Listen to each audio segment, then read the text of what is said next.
Russell Brand, who are you to edit a political magazine? Well, I just suppose like a person who's been politely asked by an attractive woman. I don't know what the typical criteria is. I don't know many people that edit political magazines. Boris, he used to do one, didn't he? So I'm a person with crazy hair, quite a good sense of humour, don't know much about politics, I'm ideal. But is it true you don't even vote? Yeah, no, I don't vote. Well, how do you have any authority to talk about politics then? Well, I don't get my authority from this pre-existing paradigm, which is quite narrow and only serves a few people. I look elsewhere for alternatives that might be of service to humanity. Alternate means alternate political systems.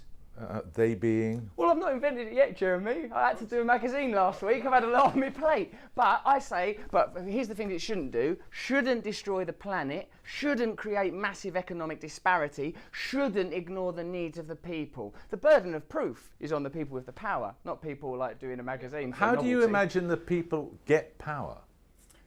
Well, I imagine there are sort of hierarchical systems that have been preserved through generations. Get power by being voted in. Well, you That's say how that, they Jeremy, get it. but You like can't even be asked to vote. It's quite a narrow prescriptive parameter that changes within the. In a democracy, that's how it works. Well, I don't think it's working very well, Jeremy. Given that the planet is being destroyed, given that there is economic disparity of a huge degree, what are you saying? There's no alternative. There's no alternative. No, I'm not just this saying system. that. I'm saying if you can't be asked to vote, why should we be asked to listen to your political point of view? You don't have to listen to my political point of view, but it's not that I'm not voting out of apathy. I'm not voting out of absolute indifference and weariness and exhaustion from the lies, treachery, deceit of the political class that has been going on for generations now, and which has now reached fever pitch where we have a disenfranchised, disillusioned, despondent underclass that are not being represented by that political system. So voting for it is tacit complicity with that system, and that's not something I'm offering up. Well, why don't you change it then? I'm trying to. Well, why don't you start by voting? I don't think it works. People have voted already, and that's what's created the current paradigm. When did you last vote? Never. You've never ever voted? No, do you think that's really bad? So you struck an attitude, what, before the age of 18?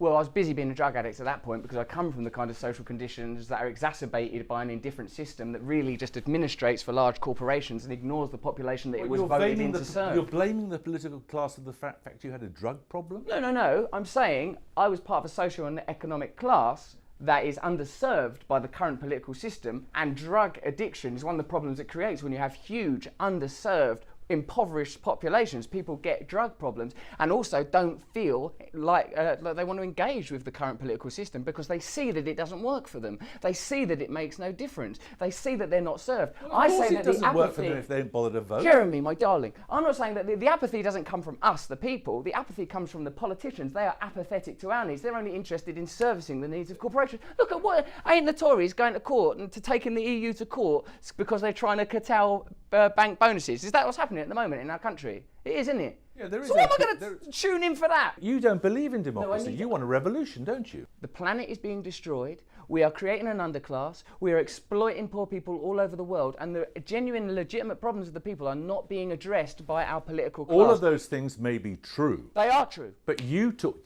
I wouldn't argue with you about many of them. Well, how come I feel so cross with you? It can't just be because of that beard. It's gorgeous. It's possibly because... And if the Daily Mail don't want it, I do. I'm against them. Grow it longer. Tangle it into your armpit hair. You are a very trivial man. What do you think? I am trivial? Yes. A minute ago, you were having a go at me because I want a revolution. Now I'm trivial. I'm not having a go at you because you want a revolution. Many people want a revolution, but I'm asking you what it will be like. Well, I think what it won't be like is a huge disparity between rich and poor, where 300 Americans have the same amount of wealth as the 85 million poorest Americans, where there is an exploited and underserved underclass that are being continually ignored, where welfare is slashed while Cameron and Osborne go to court to defend the rights of bankers to continue receiving their bonuses. That's all I'm saying. What's the scheme? That's all I'm asking. What's the scheme? You talk vaguely about revolution. What is it? I think a socialist egalitarian system based on the massive redistribution of wealth, heavy taxation of corporations and massive responsibility for energy companies and any company that's exploiting the environment. I think they should be, I think the very concept of profit should be hugely reduced. David Cameron says profit isn't a dirty word. I say profit is a filthy word because wherever there is profit, there is also deficit. And this system currently doesn't address these ideas. And so why would anyone vote for it? Why would anyone be interested in it? Who would levy these taxes?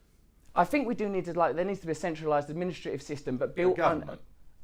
Yes, There needs to be a government. Well, maybe call it something else. Call them like the admin bods, Right. so they don't get And ahead how would of they themselves. be chosen? Jeremy, don't ask me to sit here in an interview with you in a bloody hotel room and devise a global utopian system. I'm merely pointing out that the You're current... calling for revolution. Yeah, absolutely. Absolutely. I'm calling for change. I'm calling for genuine alternatives. But there are many people who would agree with you. Good. The current system is not engaging with all sorts of problems, yes, and they feel apathetic, really apathetic. Yes.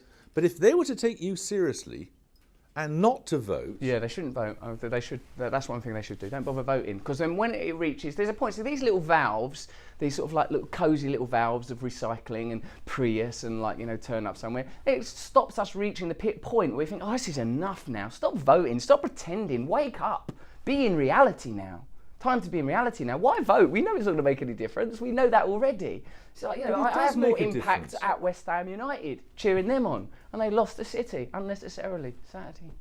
okay, well now you're being facetious. Well, facetiousness has as much value as seriousness. I think you're making the mistake of mistaking seriousness. You're not for going to solve solemnity. world problems by facetiousness. That's We're not going to solve them with the current system. At least facetiousness is funny. sometimes.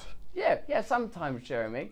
So listen, so let's approach this optimistically. You've spent your whole career berating and haranguing politicians, and then when, like me, a comedian goes, yeah, they're all worthless, what's the point in engaging with any of them? You sort of have a go at me because I'm not poor anymore. Well, No, I'm not sorry. having a go at you about that. I'm just asking you why we should take you seriously when you're so unspecific. You don't about have what- to take... Well, firstly, I don't mind if you take me seriously.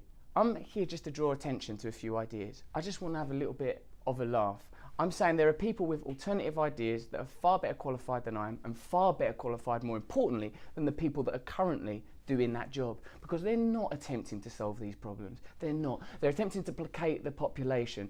The measures that are currently being taken around climate change are indifferent, will not solve the, will You not don't solve think the problem. it's possible as human beings they're simply overwhelmed by the scale of the problem? Not really. Well, possibly. It might be that. I mean, but that's sort of just semantics, really. Whether they're overwhelmed by it or tacitly maintaining it because of habitual life. I mean, like, mate, this is what I noticed when I was in that Houses of Parliament. It's decorated exactly the same as Eton. It's decorated exactly the same as Oxford. So a certain type of people goes in there and thinks, oh, this makes me nervous. And another type of people go in there and go, this is how it should be.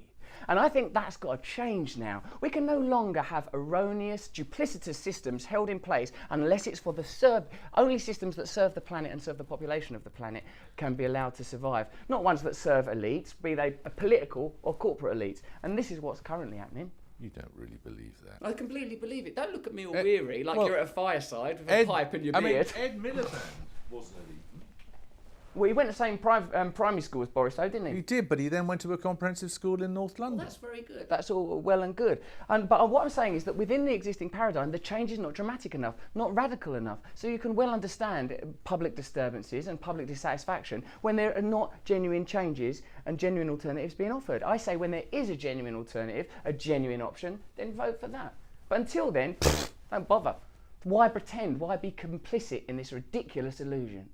Because by the time somebody comes along you might think it worth voting for, it may be too late. I don't think so, because the time is now. These movements are already occurring. It's happening everywhere. We're in a time where communication is instantaneous, and there are communities all over the world. The Occupy movement made a difference, even if only in that it introduced to the popular public lexicon the idea of the 1% versus the 99%. People for the first time in a generation are aware of massive corporate and economic exploitation. These things are not nonsense, and these subjects are not being addressed. No one's doing anything about tax havens. No one's doing anything about their political affiliations and financial affiliations of the Conservative Party. So until people start addressing things that are actually real, why wouldn't I be facetious? Why would I take it seriously? Why would I encourage a constituency of young people that are absolutely indifferent to vote? Why would we? Aren't you bored? Aren't you more bored than anyone? Ain't you been talking to them year after year, listening to their lies, their nonsense? Then it's this one gets in, then it's that one gets in. But this problem continues. Why are we going to continue to contribute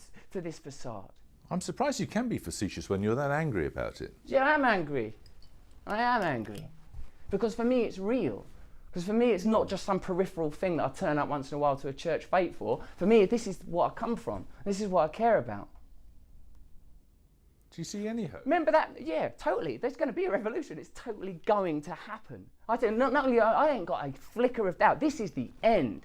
This is time to wake up. I remember I see you in that program where you look at your ancestors and you saw that when your grandmother had to brass herself or got fucked over by the aristocrats who ran her gaff. You cried because you knew that it was unfair and unjust. And that was, what was that, a century ago? That's happening to people now. I just come from a woman who's being treated like that. I've just been talking to a woman today who's being treated like that. So if we can engage that feeling, instead of some moment of lachrymose sentimentality trotted out on the TV for people to pore over emotional porn, if we can engage that feeling and change things, why wouldn't we? Why is that naive? Why is that not my right because I'm an actor? I mean, I've taken the right. I don't need the right from you. I don't need the right from anybody. I'm taking it.